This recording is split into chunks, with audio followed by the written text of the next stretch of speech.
Mañanas en Libertad, con Luis del Pino.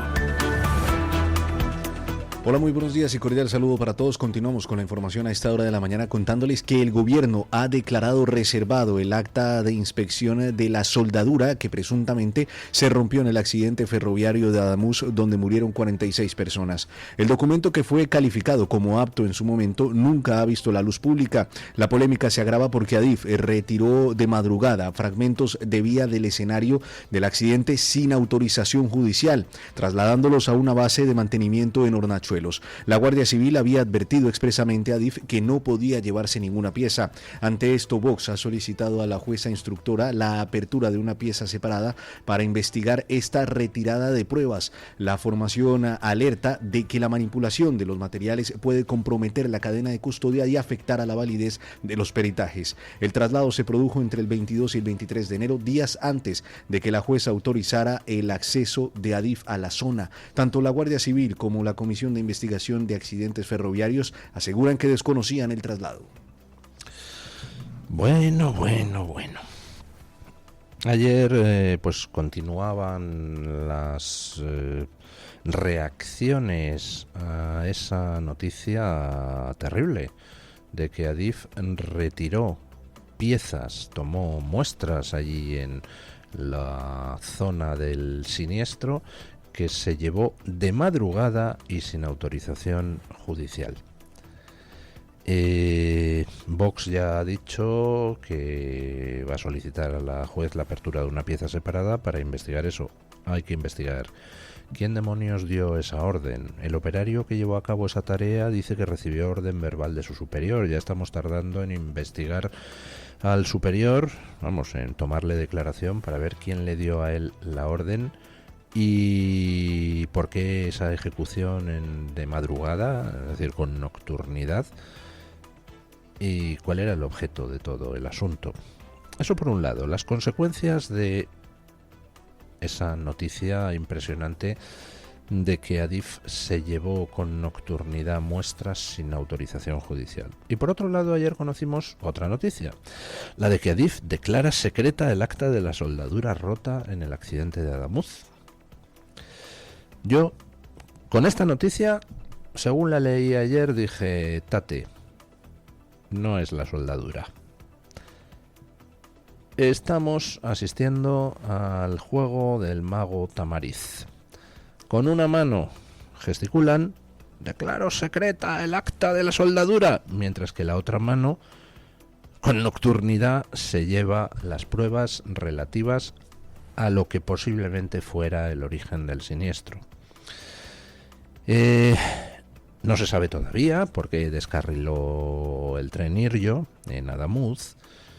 Se sabe que había una soldadura que estaba rota, pero lo que no está nada claro es que ese fuera el origen del accidente. Hay otras dos hipótesis. Una de ellas, que lo que rompiera fuera el carril, el riel, el raíl.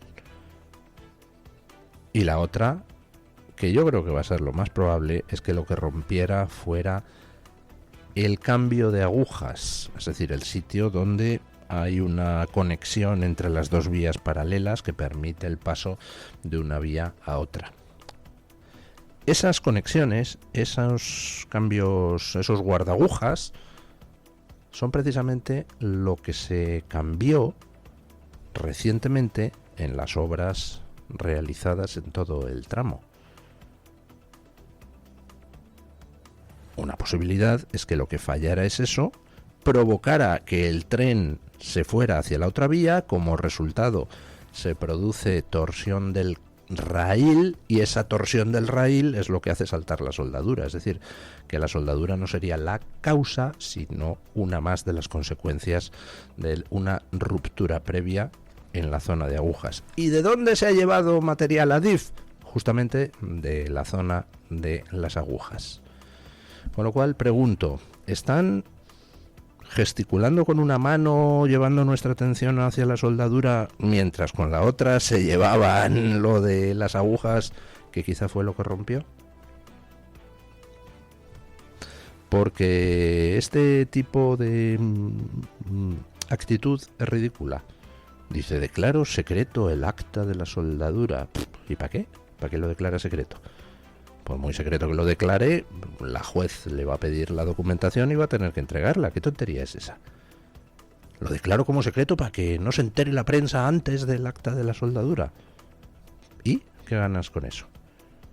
Lo siento, pero a mí me huele a jugada de distracción. Me huele a jugada de distracción, para que nos fijemos ahí, mientras que Adif se llevaba piezas en el otro lado, en lo que a lo mejor resulta que fue la causa del descarrilamiento. Y por cierto, ¿cómo es posible que sigamos sin saber por qué el centro de control de Adif perdió un tren durante una hora? Está la Guardia Civil, está la juez recabando datos sobre ese aspecto, porque el descarrilamiento es una cosa, pero luego el que tuvieran que estar una hora las víctimas del segundo tren esperando a que llegara la asistencia porque Adif no sabía que había descarrilado un segundo tren, digo yo que también tiene su aspecto penal, ¿o no? Bueno, otra imputada del Partido Socialista. Esto es un no parar. No va a haber días en el año para imputar a tanta gente. Como hagamos un macrojuicio para toda la trama de corrupción del Partido Socialista, pues ya no va a hacer falta hacer conciertos en el Bernabéu, con alquilarlo para las sesiones del juicio, para albergar a los miles y miles de imputados y sus abogados y los testigos y los peritos. Vamos, ya hace caja el Real Madrid para los restos, sin necesidad de dar la matraca a los vecinos con los decibelios. ¡Qué barbaridad! Escuchen. El juez Santiago Pedraz de la Audiencia Nacional ha imputado a Rosario Arévalo, conocida como Charo, directiva de la empresa pública ENUSA y mano derecha del exgerente del PSOE Mariano Moreno. La investigación forma parte del caso Leire, que examina presuntos amaños en contratos públicos vinculados a empresas como ENUSA, Correos, Mercasa y la CEPI. Arévalo lleva más de 20 años en la empresa pública tras ser colocada por el PSOE después de dimitir como consejera de Medio Ambiente de Castilla-La Mancha por su gestión en el incendio de Guadalajara del año 2005 que causó 11 muertos. La causa permanece bajo secreto de sumario y gira en torno a comisiones encubiertas canalizadas a través de sociedades interpuestas. Entre los ya imputados figuran Leire Díez y el expresidente de la CEPI, Vicente Fernández Guerrero. Arévalo ha designado abogado y se ha personado en la causa, pero no ha abandonado su cargo en ENUSA. La Guardia Civil continúa analizando los dispositivos intervenidos. Bueno, ENUSA, Empresa Nacional del Uranio. Somos ese país curioso donde resulta que el gobierno prohíbe extraer el uranio que tenemos en nuestro subsuelo, pero tenemos una Empresa Nacional del Uranio donde el PSOE ha colocado a no menos de 12 personas para cobrar sustanciosos sueldos. Por la Empresa Nacional del Uranio pasó Leire Díez. Y esta señora que ahora ha sido imputada trabaja en la Empresa Nacional del Uranio como mano derecha del exgerente del Partido Socialista. La energía nuclear no les gusta, pero los sueldos de la Empresa Nacional del Uranio, que por cierto son muy altos, esos les encantan. Luego nos dicen que si Leire Díez actuaba por su cuenta, hombre, pues para actuar por su cuenta, bien que la colocaron ustedes en puesto tras puesto, 2 puestos distintos en Correos, otro en la Empresa Nacional del Uranio, otro en el consejo de una empresa privada que luego empezó a recibir dinero de las administraciones públicas. Vamos, que no sé. Menos mal que no tenía relación con el Partido Socialista, caramba. Al final, pues nos estamos un poco perdiendo con tantas causas que hay abiertas. En estos momentos tenemos la causa del hermano, al que por cierto parece que no localizan para comunicarle el inicio del juicio contra él. Eso por allá, por tierras extremeñas. Tenemos aquí en En la capital del reino, pues al Tribunal Supremo investigando ciertas cosas, la Audiencia Nacional investigando otras, el juzgado ordinario del juez Peinado investigando a la mujer del líder máximo de toda esta gente de la trama. Tenemos el caso Leire, por un lado.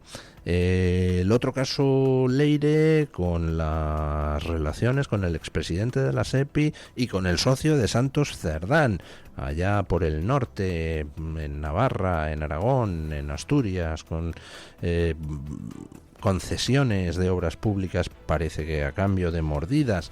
Tenemos la subtrama de los hidrocarburos, la de las mascarillas, la de otro material sanitario, la de obras públicas. ¿Hay algo donde no hayan robado estos tíos? Y luego ya, para aderezarlo todo, la parte cañí. La parte cañí con la mano derecha del presidente Sánchez, es decir, Koldo García, intercambiando fotos de señoras en bolas con el entonces ministro de Transportes y número 2 de Pedro Sánchez, Ábalos, para ver cuál le apetecía al señorito tirarse esa tarde. Eso es la gestión del gobierno socialista. Y mientras tanto, en Adamuz, muriendo gente. Con el gran apagón, muriendo gente. Con la Dana de Valencia, muriendo gente. Por cierto, el escándalo que se está montando con el auto virrioso de la juez de Valencia intentando imputar a Mazón, juez de Valencia, que no sé, pero me parece que su futuro en la carrera judicial está un poco en entredicho después de los audios que estamos conociendo de cómo su marido participó por el mismísimo morro en la causa. Eso es el gobierno de España en estos momentos. Ladrones y puteros que al final consiguen que los españoles mueran en cualquier catástrofe que se produzca por su dejación y por su inutilidad. Bueno, ¿quieren ustedes saber qué es lo que nos espera con la regularización de Sánchez? Pues miren, un ejemplo. Escuchen la historia de este argelino que ha llegado como inmigrante ilegal en patera a España hace 6 meses. Historia que nos traía don Rubén Fernández, ¿no? En la Gaceta. Digo, perdón, don Rubén Pulido en la Gaceta. Escuchen.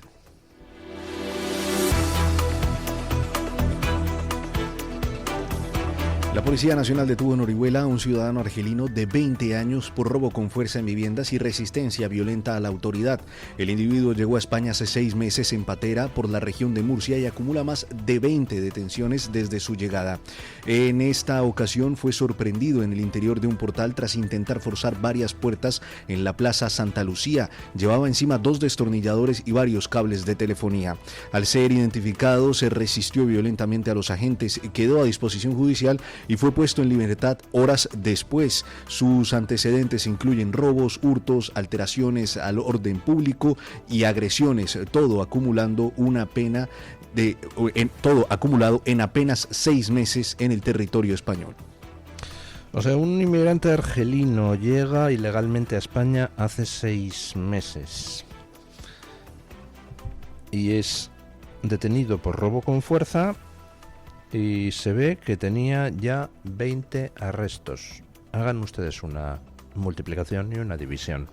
6 meses por 30 días son 180 días. 180 días entre 20 quiere decir que este señor ha sido detenido, ha sido arrestado una vez cada 9 días desde que llegó en patera a España hace 6 meses como inmigrante irregular. Bueno, pues este señor lo va a regularizar Pedro Sánchez, porque claro, no ha dado tiempo a condenarle, no ha dado tiempo a estudiar los recursos contra la condena, no ha dado tiempo, por tanto, a que tenga una sentencia firme en su contra. Por tanto, pues podrá regularizarse sin ningún problema. 9 delitos en 180 días. Perdón, 20 delitos en 180 días. Uno cada 9 días. Y hablamos de delitos, algunos de ellos violentos. Por ejemplo, robo con fuerza. Esto es lo que va a regularizar Pedro Sánchez. Bueno, noticia curiosa del mundo de los medios. Resulta que Pablo Iglesias comienza las pruebas para emitir Canal Red en Movistar Plus.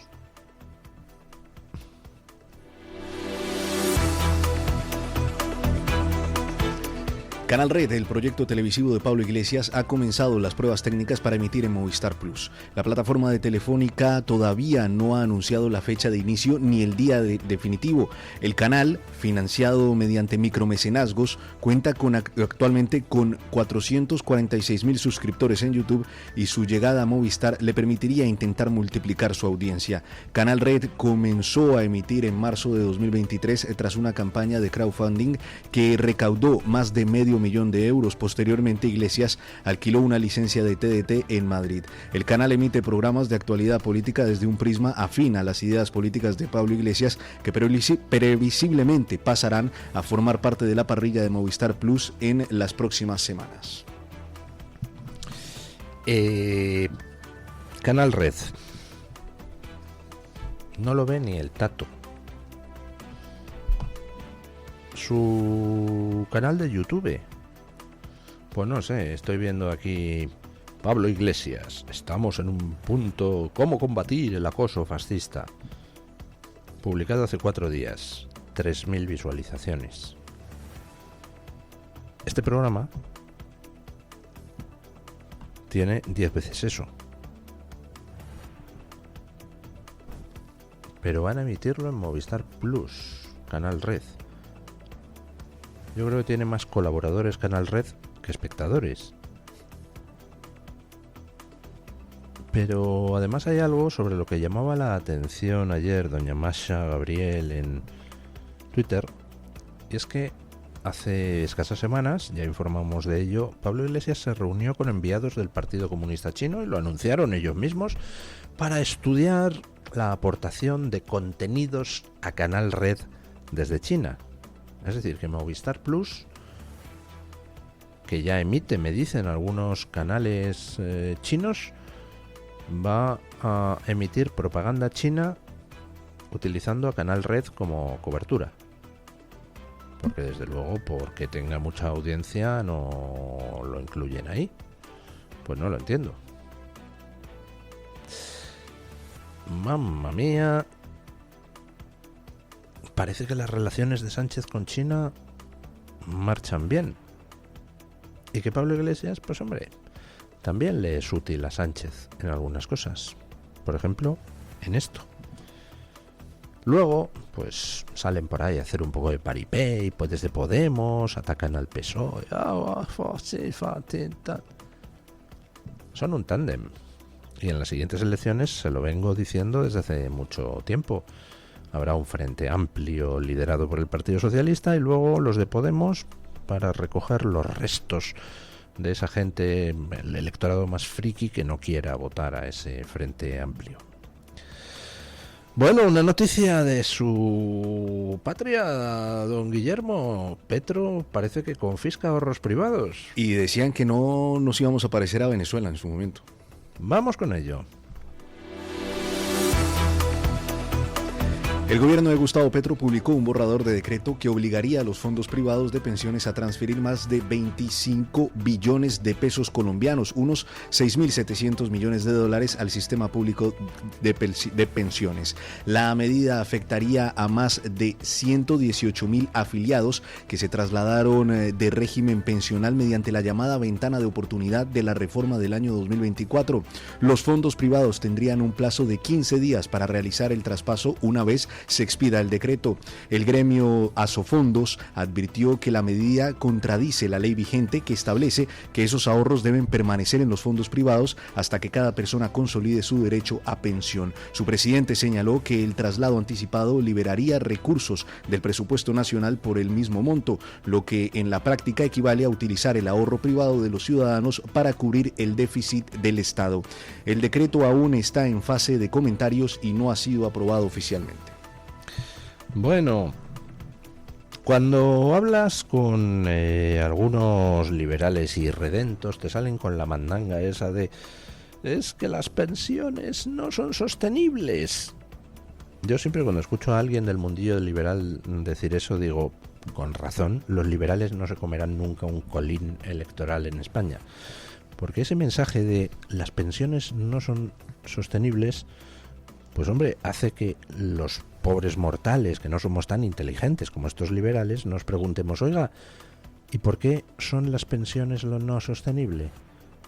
¿Por qué siempre, si falta dinero, hay que recortar de las pensiones? ¿Por qué nos recortamos de la mierda de autonomías? ¿Por qué nos recortamos de la mierda de ONGs? ¿Por qué nos recortamos en menas?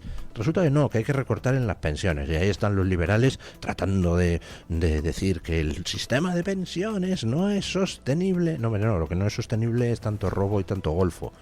Cuando se haya quitado todo el robo y todo el golfo, puede usted decirle a la gente que sus pensiones no son sostenibles. Pero lo gracioso es que estos liberales del meñique extendido que miran a los demás por encima del hombro, pues se dedican a decir que claro, las pensiones no son sostenibles y por eso habría que pasar a un sistema de capitalización privada, porque ahí sí que las pensiones van a ser sostenibles. Ya, pues que se lo pregunten a los colombianos.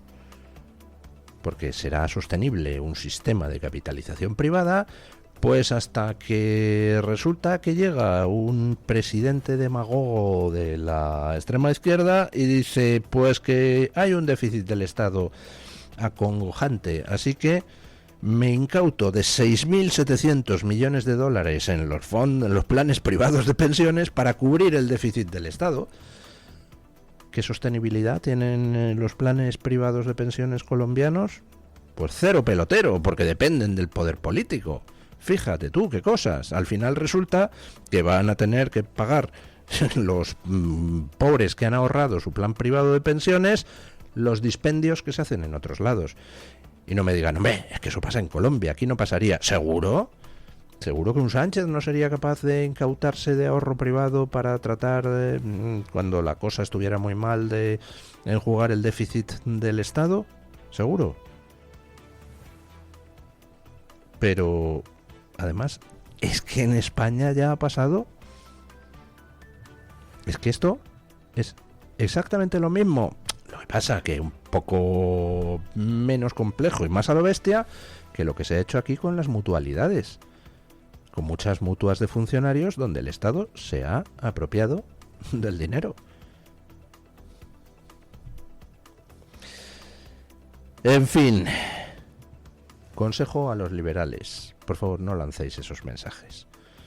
No le digáis a la gente que curra como cerdos para tratar de labrarse un futuro, que es que tu pensión no es sostenible. Mientras hay golfos de todo tipo viviendo como marajás con dinero que parece que para otras cosas nunca tiene fin. Para las pensiones, oiga, sí. De verdad, liberales, no hagáis eso. Porque sois percibidos por la gente como una apestosa casta que a lo que va es a tratar de a ver si bajamos las pensiones a la gente para poder luego reunirse en congresos bonitos a discutir sobre cuestiones macroeconómicas. No. Esa imagen que se traslada es letal para las posibilidades electorales futuras de un partido liberal.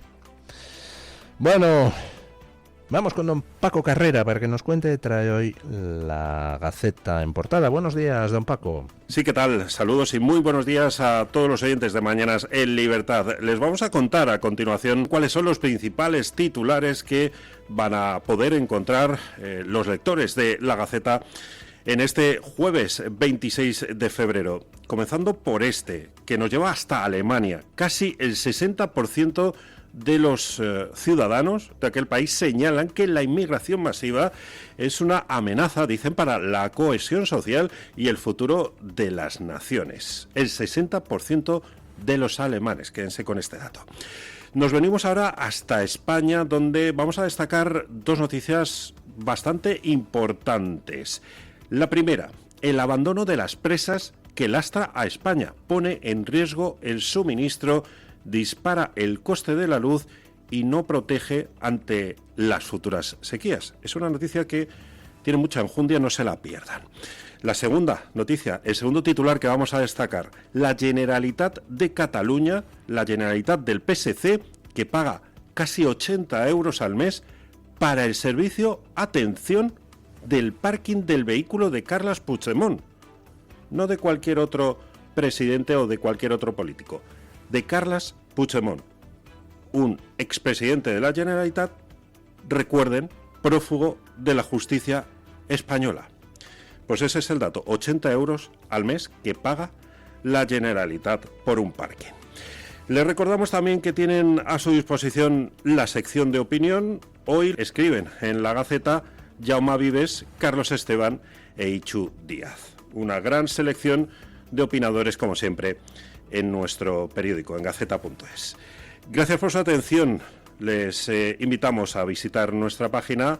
Les deseamos, como siempre, un feliz día y un saludo desde la redacción de La Gaceta. Muchísimas gracias, don Paco. Hacemos una brevísima pausa publicitaria y a las noticias de las 8.